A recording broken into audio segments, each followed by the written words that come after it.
session are Dr. Gopal Kumar, Dr. Akash Shah, Dr. Deepen Patel, Dr. Om Lakhani, Dr. Sanjeev Kulgod, and Dr. Vivek Arya. I request all the panelists to please come on the dais, and I'll hand over this session to Dr. Shrikant Somani, sir. Thank you.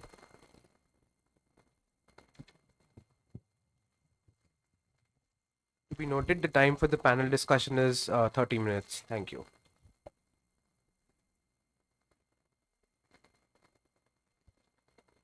So, good morning, everybody, and good morning, ISTS, for giving us the opportunity to discuss the endocrine issues that takes place in thyroid and parathyroid surgeries. And we keep on discussing this with our thyroid surgeons, how to go ahead though it looks straightforward, but every now and then, probably once or twice in a month, we would like to have some googly case, and then you need to do some brain scratching to how to go about for a particular type of a thyroid case. It is good to see such crowd in next day of Saturday night of Garba, so it's really long, and then after so many days of Garba, still we have in the morning people sitting for the endocrine symposium.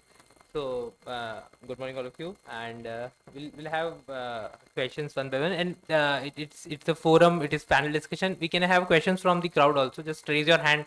We'll just get the mic to you, and we can in between also we can get all those questions, whichever is in your mind. So, yeah. So to begin with, hi, Dr. Vivek Arya, sir. So. So what all basic tests that you think should be done prior to a case of thyroid surgery, thyroid nodule surgery? Basic all pre-op cases for thyroid nodule.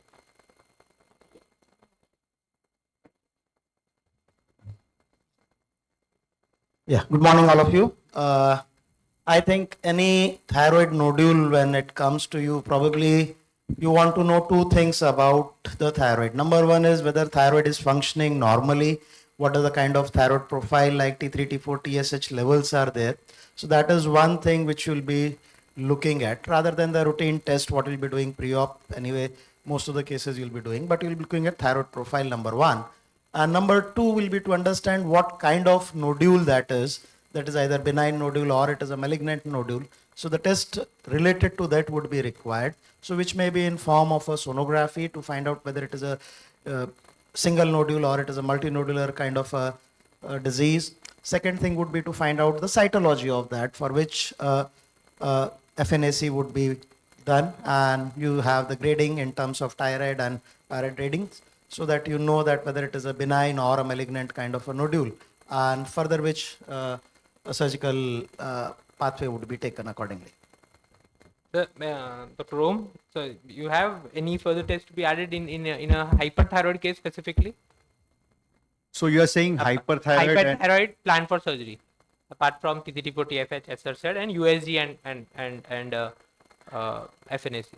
Okay, so I think we step back and see that not all cases may need surgery. So I think that is the first thing. I think what sir described, I think there's a common misconception that you have a thyroid nodule and you operate. Most of them do not require surgery.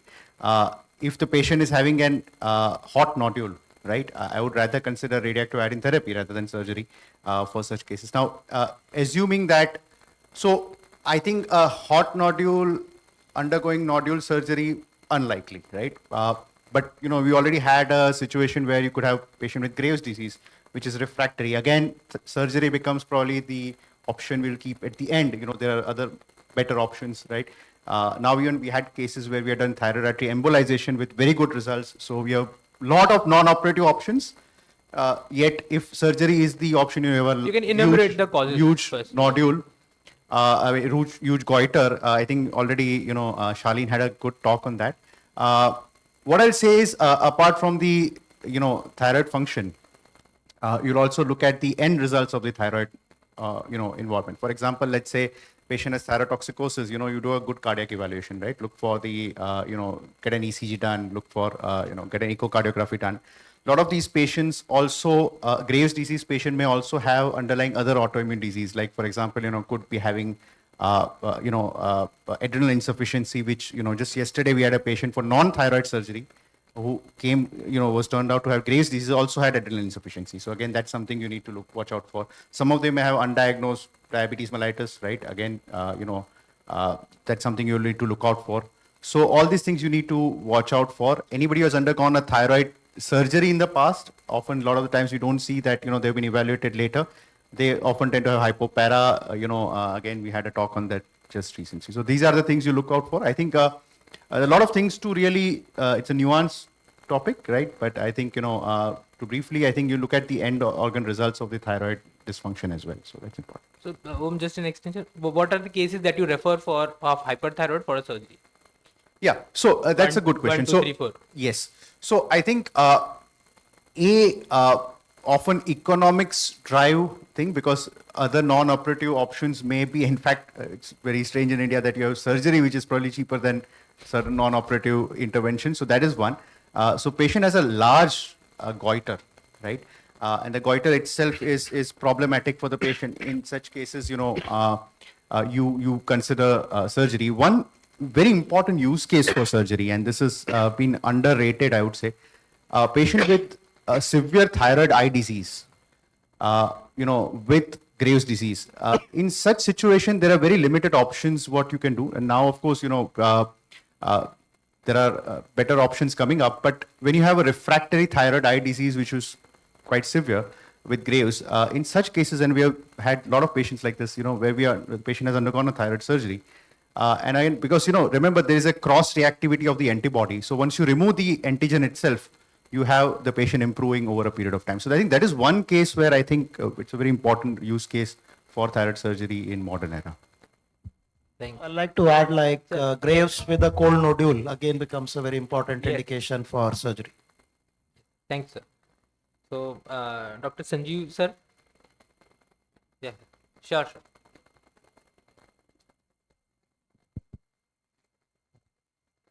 Yes, you can have a come to the mic and then ask question. Yeah, Dr. Shrikant, I am Ritesh Agarwal, endocrine surgeon at Mumbai. Hi. Nice meeting you. Yeah.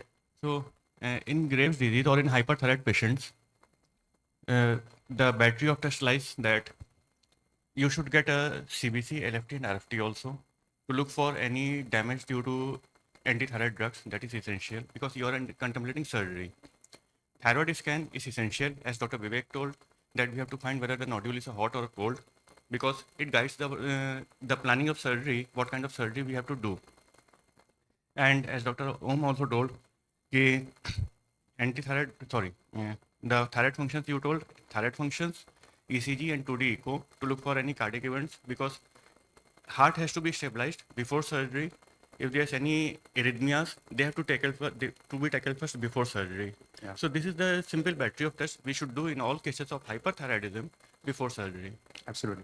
I think the nightmare situation is actually arrhythmia, like you said. You have a thyrotoxicosis which is not properly, preoperatively managed. Intraop, that's the trouble which you're really worried about. Everybody's worried about in the system, so that's the one. And we have seen almost all kind of arrhythmias before surgery. Yeah, so absolutely. Hyperthyroidism, PSVTs and this atrial fibrillation flutter. We have seen everything. Completely agree. Yeah. So a basic major pre-op workup and additional thyroid related tests. Dr. Sanjeev, sir. So what, when a patient comes to you for a thyroid surgery for probably a large goiter and a malignancy, and what are the expected counseling complications and the counseling that goes in the first meeting, that this could be, these things can happen and these things can go wrong or go right? Yeah. One is the related to the surgical complications, the post-operative surgical events. One is more common is hypercalcemia. We counsel them. Patient may require a transient calcium supplementation in case a post-surgery goes into hypercalcemic or a hyperparathyroidism, transient POSH. And some percentages also. Some percentage. I explain usually the generally is a 10%, but probably it's a much more. Depends on this one. So it can go, patient may require that kind of a thing. And very rarely the RLN palsy, which is very rare. So we explain all these possibilities. It may be again a transient, and it may be a very, very few cases, it may be a permanent, but there are other modalities to correct them. So all these things we'll explain before taking them for a surgery. And as well, one more thing, suppose we are thinking of a bilateral thyroid surgery, I mean to say the total thyroidectomy. So probably the vitamin D evaluation, IPTH evaluation should be done. Thank you. Dr. Akash, so do you routine tests sometimes? Yeah. So I just want to add for the if we are going for a hemithyroidectomy in patients, then also we counsel the patient that there are 20 to 30% chance that he or she may require thyroxine, though we are preserving the left or either side of the thyroid. Yeah. And if we go for a total thyroidectomy, then lifelong thyroxine needs to be taken as a supplement for the patient. Like, thank you. So, Dr. Kash, so what happens when people randomly do anti-TPO and you have an anti-TPO antibody more than 1000 and the patient is planned for a surgery? So what would be your take on that? Planned for thyroid surgery. Right, sir. So I think all of us, at least endocrinologists here, would agree that anti-TPO is probably the most abused test. As such, it does not add too much value to overall management part. Most of the times, clinically itself, we are aware of or with the help of other biochemical investigation, we are aware of the hypothyroid or hyperthyroid, and probable etiology is autoimmune. That's what we know. So having an anti-TPO antibody measured and higher value probably does not add much, except when we are using it as a surrogate marker for some other autoimmune disease. So just because we have higher value, it does not typically much impact on the overall treatment course or decision making. So no short course steroid. No, sir. Yeah, I completely agree. It's NT-TPO is one of the most useless tests in endocrinology, to be very honest, and frequently abused. And a lot of times, you have values which are skyrocketing, which have absolutely no clinical importance. The place where you still, in today's modern era, where you still consider using NT-TPO, just two basic situation. You have a pregnancy with recurrent fetal loss. That's one place where, again, it's not NT-TPO. NT-TPO, like Akash said, works as a surrogate for a potential autoimmune condition which could lead to the condition. Second is when you want to use it as a third umpire to decide in a subclinical hypothyroid case whether to treat or not to treat, right? So that is the situation. There are better markers even there, but again, probably you intend to treat and you want to convince your patient to treat, get an NT-TPO done. That's one place. But beyond that, it's a frequently abused investigation, and absolutely no role of glucocorticoids in patient with NT-TPO positivity. Please, please do not do that, right? So, yeah. Also, one must not chase the levels. That's what we see. That absolutely. Patients One are must also not obsessed with it. Yeah. That our level is still high. Yes. So there is no Yes. point. So in do not do repeating. serial monitoring of those levels. See, Hashimoto's encephalopathy used to be a thing, right? But now they have realized is that in fact the name itself is changed. Yes. They call it steroid responsive, encephalitis with autoimmune thyroiditis. The actual management there is actually to give glucocorticoids and see the therapeutic response. So even there, NT-TPO has very limited role. There are better markers even there now, specific antibodies for that condition also. So in general, I would say rather, don't send that as a test. It creates more problems than actual solutions. So that's Probably as a surgeon, they should not order anti-TPO, in short. not even as an endocrinologist. So, Dr. Vivek, so again, so do all cases of thyroid nodule will do a calcium, a calcitonin, and a PTH? We keep on seeing from our surgical friends when you go for referral, every time you have a calcitonin, PTH, and a calcium done pre-operatively, or every next day, post-op, 5 days daily PTH. Yeah. Pre-operatively, calcium and vitamin D probably, or PTH if you are doing, For could thyroid be. and parathyroid. Yeah. So pre-operatively, if you find somebody is having low vitamin D and you supplement and then they go for surgery, chances of post-operatively hypocalcemia could be relatively less. So that is one thing, like if you're doing pre-operatively. Post-operatively, yes, definitely everybody after thyroid surgery will check for calcium and the PTH level, because there is possibility of transient or permanent hypoparathyroidism, which is very likely. So it is always better to have a calcium level post-operatively. Calcitonin probably has a very limited role when we are suspecting MTC. That is the only condition we'll be doing calcitonin. So it is not done as a routine test unless you feel the man-like syndrome is there, and there will be checking for MTC. So there only the calcitonin would be required. But yes, post-operatively, maybe ionized calcium and PTH would be the right thing to do it. And maybe you can repeat if it is in the normal range after a day or so. And if you find that 2 or 3 consistent calcium level are normal, probably you can start rechecking the calcium level. So I would like to add here that for total thyroidectomy patient, we usually follow the protocol as we get the calcium and PTH done within 24 hours of the surgery, which is the next day morning. So that will be your first level when you get the calcium and PTH done. And if they are within the normal range, on the more safer side, we get it repeated after 3 days. So first is 24 hours and second is 72 hours. I hope sir will agree with that, but not after that. If they are within normal range, after 72 hours, there is no indication of keep on repeating the PTH and calcium levels. So one of the thing is usually 12 hours after the surgery. Some of the recommendations 4 hours after the surgery. And this is But for it is- parathyroid, thyroid. It's for a parathyroid. Parathyroid surgery. Hypocalcemia. No, for a thyroid. For thyroid to check hypocalcemia. 12 hours post surgery, do the one calcium level. If it is a less than 7 milligram, okay, most probably this patient will require a calcium supplementation. Probably in those patients, we start supplementing early. But those who are above the 7 range, less likely. But they are in the between 7, 7.5. There's a possibility there may be that patient may go and recover back. So again, we may repeat after another 24 hours. So otherwise, if it is in the range of 7.5 to 8.5 range, probably we may go after 3 days. So what we do at our center is like on the first post-op day, we send the PTH and the calcium of the total thyroidectomy patient.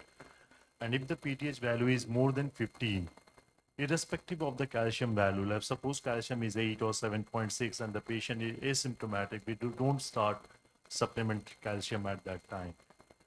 So if the PTH is between 10 to 15 and the patient is symptomatic, we start on oral supplements. And if the PTH is less than 10 and the calcium is like 8 or 7.6, those are the categories of patient who will require or will need like some intervention for IV calcium gluconate. So in those patients, we do calcium twice daily, like morning and evening. So above 15, 8, 8.5, we just repeat the calcium the very next day. Only twice we do it, and the patient get discharged on the post of day 2 or day 3, asymptomatic completely.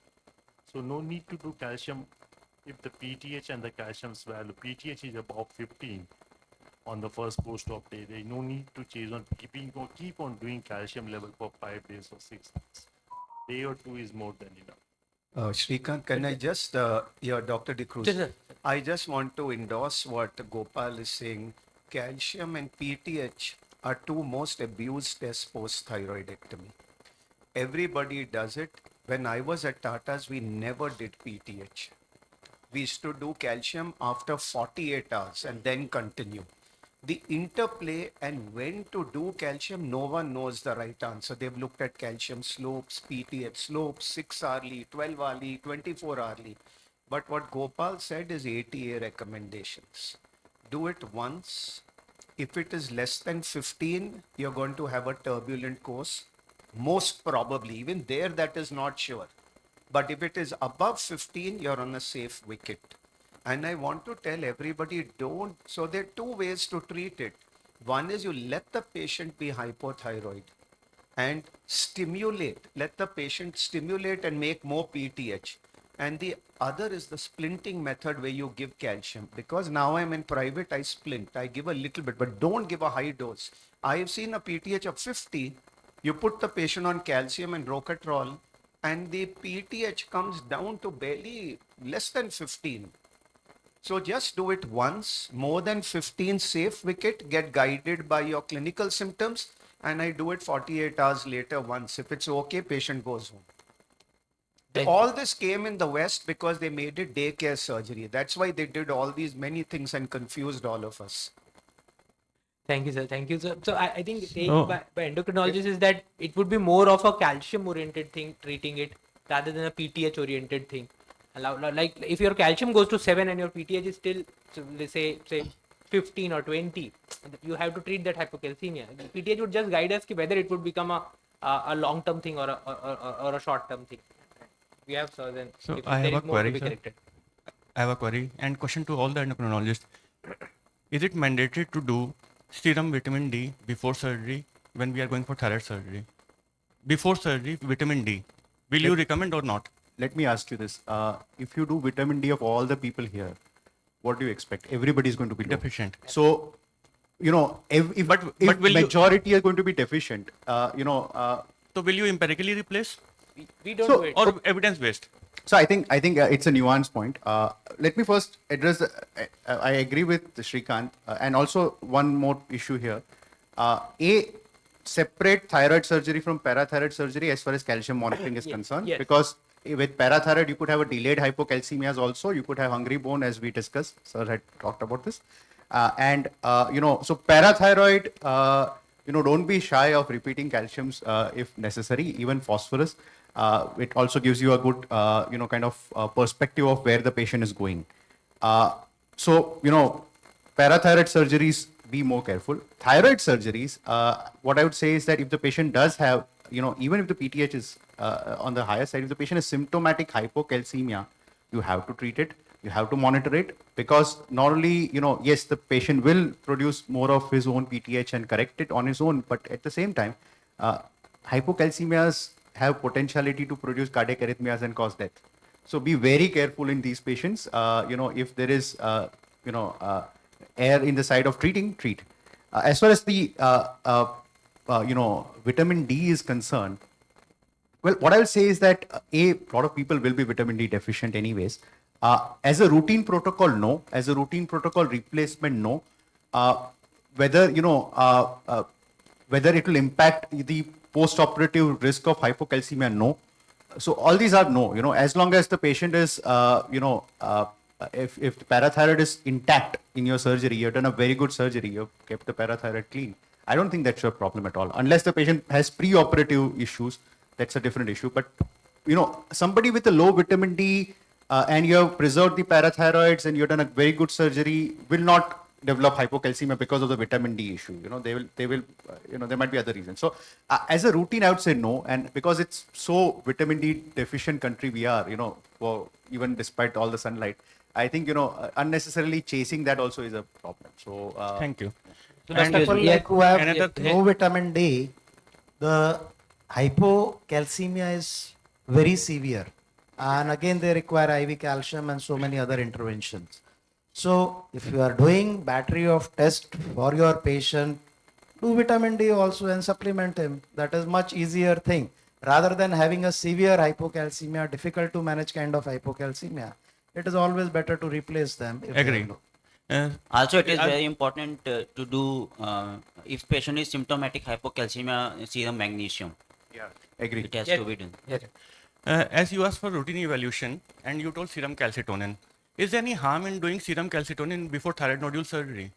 Any harm? Dr. Akash, It's just a so simple calcitonin is a test. nuanced point. It's still debate. If you see in terms of guidelines are still unclear about whether to do routine calcitonin. What is the practical approach? I'll tell you my approach to this. If I have decided that my thyroid nodule patient needs surgery, I don't do it, because anyways the patient is undergoing, the patient is undergoing a surgery, and you are going to know what the tissue is going to give out. When do I do calcitonin? When I am, going to do conservative management for the thyroid nodule, and I'm not going to, send the patient to surgery. That time I have to be doubly sure that I'm not dealing with an MTC. Such patients, as at some point of time in their follow-ups, I do a calcitonin, right? That is my point. So if and then because you don't want to be that guy who keeps the patient on non-operative management. Patient is harboring a MTC. Even more important in today's era now, of course, it's a very small issue, but GLP analogs are going to be used left, right, and center, and MTC is one clear contraindication there. So, routine, all patients, those undergoing surgery, no. But for those patients who they are not going to undergo surgery. At some point of time, maybe not in the first go, maybe on follow-up also, but somewhere I'll do a calcitonin once. If you are keeping your conservative approach for calcitonin in every patient thyroid nodules, and then make your surgeon safe also, do calcitonin. They are also happy that we have evaluated and not missed any sir, MTC. problem kya hai, ek to cost is a little high in Only in- 2,000. No, but and lot of the times the availability. So I mean, I'll ask you this. Would you let me ask you a counter way, right? I am endocrinologist. You call me for a pre-operative evaluation of a nodule. I send a calcitonin. वो 2 दिन के बाद report आएगा. Will you wait for the surgery? So, Bilkul. Unless calcitonin is there, I will not do the surgery. then I think And the only in Mumbai, indication- my turnover time is only 1 day. Yeah. I would like to add here. I think the only indications to get calcitonin levels done in a patient of thyroid nodules is whether on our imaging, if we find multiple nodes, if we are finding too many nodules and we are suspecting MTC to be there, then only we get the calcitonin done. Otherwise, there is no clear-cut indication of getting a calcitonin done, even if we are going for parathyroid or thyroid surgery. I am MTC sorry is the for this only approach. indication. Whatever MTC we have seen in our practice, we have found in calcitonin when it wasn't routinely, and in many patients, most of the patients, it was reported as either follicular lesion, follicular enlargement, or benign thyroid. So but Bethesda not 3, very true. So in fact, that's a very important point. The MTCs on in an inexperienced histopathologist or a cytopathologist would often, this is a very commonly reported phenomena, they would report an MTC as a follicular neoplasia. They might report it as a Bethesda 3 or 4 also sometimes. So be very careful. So any patient with Bethesda 3 and 4, I'll 100% do calcitonin because that's the patient who has an MTC which is missed out. So Thank you. That's a very important. And if you see literature also, a good cytopathologist would not miss it, but inexperienced one would report that as a follicular neoplasia, which is important. Dr. Deepan, you want to add? You're adding something? I just want to, what message we are sending? So we include the calcitonin in a routine test in the all pre-op thyroid patient? No. No, I don't think so. No. Absolutely not. Absolutely not. So in our setup, like what we do, Bethesda 3 or Bethesda 4, whoever underwent surgeries, there are 20% chances that they can turn up with papillary CA. That is the most common finding in our case. Medullary, I haven't like less than 1%. But casing the 1%, if I include the calcitonin, it's not that we advise the pre-op test. If we advise it routinely, we don't include the calcitonin. As an endocrinologist, if you are suggesting to get a calcitonin done, so most of the patients turn up with the calcitonin report, but we should not make it mandatory for each and every patient. I don't agree with it. Just want to. Dr. Deepan, you have the. Yeah, not mandatory for all thyroids. My conclusion to this is not mandatory for all thyroid surgeries. Mandatory for those who are going to do a conservative management. We are not going to do surgery. That's. So Dr. Deepan, first to you only, USG and CT thyroid, which you prefer more commonly? Commonly, for we a go thyroid for- nodule first time coming to you and you goiter coming to you, you'll think about USG or a CT thyroid, and why, which is good? It starts with how the patient has come to us, whether it is sent by my endocrine colleague, and if they have done the workup, then if it is multinodular goiter or if we are looking at STN, solitary thyroid nodule, we usually get away with doing only the ultrasound. The clear-cut indication for CT scan is a nodule situated at tracheoesophageal groove or in the vicinity of a structure or vicinity of recurrent laryngeal nerve, or there are multiple nodules in which we expect the lymph nodes to be there. For lymph node evaluation, we go for CT scan, and if the parathyroid involvement or extra thyroidal extension is seen on the USG, then only we jump onto the CT scan. Otherwise, there is no clear-cut indication for advising a CT scan in a patient of thyroid nodule. Thank you. Dr. Vivek Arya sir, same question. So benefits of a USG beyond CT scan. Normally, like if you get a nodule, like nowadays it has become a more or less like you palpate it and see it is a uninodular or multinodular. But a lot of time when there are small nodules, say less than 1 centimeter, you can't palpate those nodules. And patient may have multinodular goiter, which changes totally your diagnostic algorithm. Solitary versus multinodular, totally your algorithm is changed. So it is always like with availability of sonography, like most of the patients should have at least a USG. CT only in a limited cases where you want to have a particular nerve entrapment is there, or you want maybe pre-operatively a surgeon want to get a CT scan of neck. So that is a thing where the CT would be recommended. Sir, how much importance you go to TIRADS for TIRAD scoring? Once we get a USG, that is the I think now. A good the first one. sonologist gives almost same information what your CT scan gives. So there's no added information from CT. Yes, yes. No, TIRADS has to be reported. TIRAD scoring Has to be reported. beyond, Yes. one of the benefits. A good radiologist should report it as a TIRAD score. TIRAD scoring If for- not, you should, look at the report and calculate the TIRADs, because it's a see, TIRADs and Bethesda and all these things are very important, because in the entire, this is not a patient who's going to be seen by one specialty. It is going to be seen by across the chain. You are going to have surgeons, you are going to have, maybe at some point nuclear medicine, the entire system. There are a lot of people going to see, and once you have a very clear, communication that this is TIRADS 3, Bethesda 3, whatever, the entire people in the chain, they have used the same language, there is no ambiguity. So I think it should be standardized.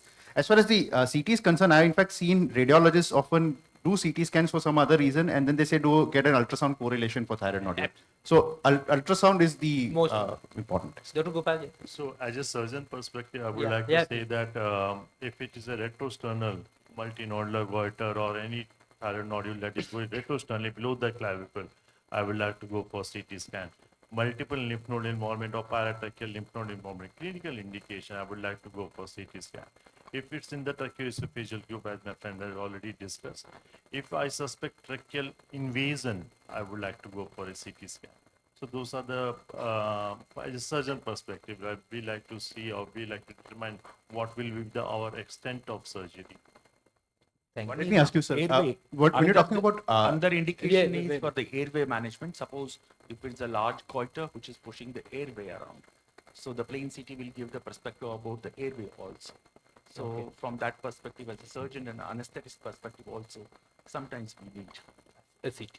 So any role, I'll just ask the surgeons here, when you do CT, for whatever reasons, you have a retrosternal goiter, do you do those tracheal compression, you ask for those, tracheal compression ratios? Sometimes they, radiologists report, or you do a dynamic scan where you're looking at, patient having, raising their arms and doing the CT again, whether you want to see whether there's a compression of the trachea from the goiter. Is there any role of those things? Absolutely. At which level the tracheal is compressed, we need to see that. That's important. Absolutely. Yeah, standing goiter, huge goiter, long-standing retrosternal compressing, whether maybe a tracheomalacia. Once you release it, there may be an issue with the respiratory issues. For that sake also sometimes we may need it. So I think take home would be like simple, uncomplicated cases can really go with surgery after a sonography also, and some in complicated cases, large goiter you might, or malignancy suspected, you might go for. So in CT short, also. like we understand, like surgeon will definitely go for a CT before surgery. What we take home. No. If there is involvement of trachea, risk of involvement of trachea, that's what I understand. Sir, please. Like the solitary nodule inside the thyroid, ultrasonography, we are happy with that. The thyroid scoring, we are happy with that. A nodule in the posterior part of the thyroid, stretching the capsule, I would like to go for CT rather than ultrasound. Yeah. So Dr. Akash, so what is your take on now you have a goiter and sonography is done, you find a nodule, what next step that you'll advise? Biochemical test, everything is done, thyroid.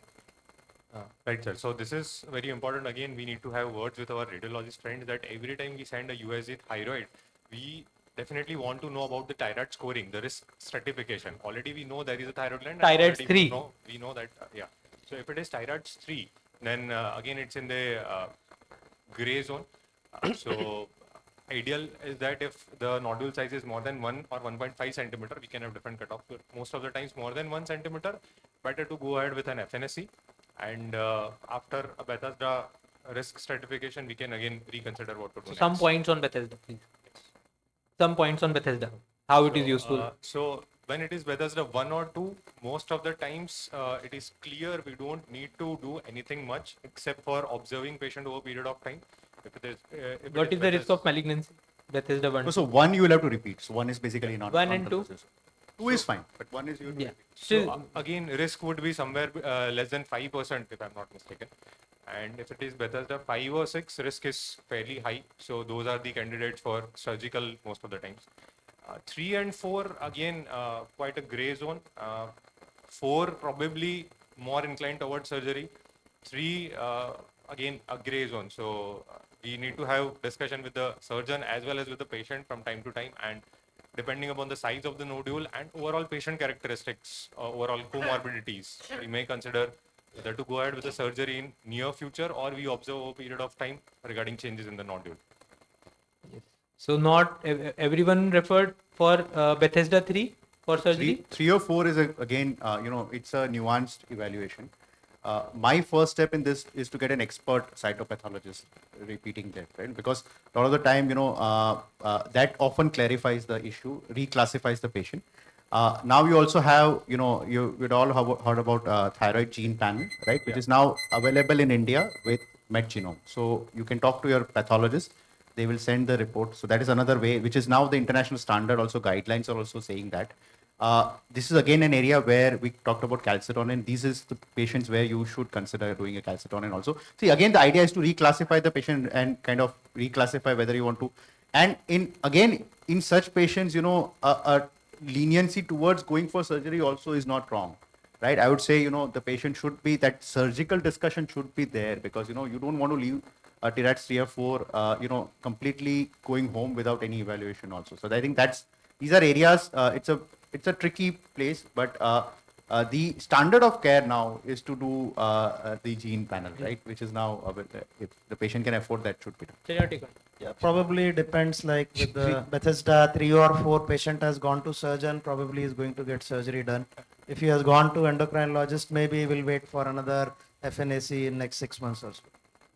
Can I just make a very general comment because we'll all disperse. I love this panel. Shrikant here. Sir. Congratulations, great panel. I know I'm coming a little before time. I love the inputs from endocrinologists. I've been doing head and neck for long. I find endocrinologists come little bit into the thyroid operative field, cancer. I just hope your tribe grows because I believe it's multidisciplinary. Very well done by all the endocrinologists. Not to undermine the surgeons, but we need more of y'all. Thank you, sir. Thank you so much, sir. So hopefully the take-home message would be, the next question was that only. So for the surgeons. So do all parathyroid adenoma are referred to endocrinology prior to surgery? Because we commonly see hypercalcemia, PTH, operate. So usually we see them, usually we often see the endocrinologists refer to us. We are referring 100, but हम तो करने नहीं वाले. हम तो refer ही करने वाले. We reciprocate the same. Many times we refer them back to, because if it's a Bethesda, just a 3-4 and it's an observation required, they are a little bit panicky. They refer to us whether surgery required. We say that probably may not at this point of time, and we refer back, follow up. Thanks. Sir. Yeah, excellent. Deliberations. Few things for the past things because, many things went and then I had to put some inputs, so it may not be very chronologically. My love and respect to all my dear colleagues endocrinologists, kindly don't hate anti-TPO. Kindly don't hate anti-TPO. We spoke a lot against anti-TPO. It's a very useful marker. If somebody is abusing and misusing, don't tell this is useless test. Kindly don't tell them. Sorry, let me see. I come to it. It is very useful. People do ask when they see an endocrinologist for a TSH of 7.5, they pay you 2,000, 3,000 rupees. They want to know why I'm having this. What will be my future course? How long I have to take medicine? Why I have to take medicine? So these markers are enormously useful. If somebody is doing repeatedly, it is his fault. It is not the fault of anti-TPO antibody test. So kindly don't, we should not go to, let me finish. You are a prolific speaker. I know you are not going to allow others to speak, but let me finish. So in patients with subclinical hypothyroidism, patients going for conception pregnancy, when there are clear-cut guidelines where what should be the TSH level if there is positive anti-TPO antibody, and what should be TSH target if there is negative anti-TPO antibody. So there is a whole list of clear-cut scientific proven indications. So if as an endocrinologist we use this term to disqualify this test, we are giving disservice to it. I agree with you that it is very strongly abused and misused. People keep on doing this test on and off, which is not required. That we can educate them, but telling that this is not a good test to do is not correct. Two, about surgery for Graves with severe exophthalmos. I mean, this has been done in the past also, and it was found that this study is not very useful, but still one can do. The only problem is that these patients do recur. Graves hyperthyroid patients with severe exophthalmos, if they undergo surgery, then again there is a huge recurrence. Recurrence rate is more than 50-60%. So we can tell this is a sort of a failure surgery. We are not helping exophthalmos. There are other ways to treat exophthalmos. So I would say that, yeah, there is an indication, but this is a loose indication. There is a very clear indication for treating surgical treatment of hyperthyroidism is amiodarone-induced hyperthyroidism. We must not have seen many cases in India because amiodarone causes hypothyroidism in our country, but in Europe it causes severe hyperthyroidism. It's a catastrophe. I mean, people, as you know, this cortisone is having very, very long half-life. So they develop severe hyperthyroidism, relentless course, mortality is almost 40 to 50%. Only option is surgery, but surgery is very tough in a patient with having severe hyperthyroidism, which cannot be treated medically. The carbimazole is not going to work in this patient. So this is a very niche indication for surgery. I have seen 2 or 3 patients when I was in France, and there was huge mortality. Thank you. So I would finish lastly about vitamin D. Yeah, one has to give vitamin D empirically also with mild vitamin D before surgery. It is useful. So thank you, Srikanth, for tolerating it. Thank you. But I wanted to love anti-TPO, so that's why I spoke. Because of the hall has to be open for the next meeting. So 2 indications which you said, sir, is very clear for anti-TPO. Beyond that, there is very little use. And as far as exophthalmos is concerned, it's only for refractory patients who don't respond, and they actually do well. And the recurrence is not there because you've done total thyroidectomy, and again you trust our surgeons that the total thyroidectomy has been done well. That is the thing. A subtotal or a near total might be a problem, but total thyroidectomy generally, and the eye disease also improves over a period of time. So not the best indication, but that's one. When you have a refractory eye disease where nothing else you can work, and these patients are severe and miserable. That's the last bet option. So thank you. I think we had an excellent panel. I am sorry I got a little biased towards the endocrinologist, but this was an endocrine position, and thank you for all the surgeons for getting us the all the inputs that they've given. And it is really pleasure in Ahmedabad. We have been working with excellent head and neck surgeons here, and we are very, very thankful to them that our patients are very well managed with very, very low complication rates. And thank you ISTS for giving us the platform. I think the hall has to be open. We have 3 more pages to be questions, but then we surgery probably we'll have after that later on. Thank you all of you. Thank you all the panel.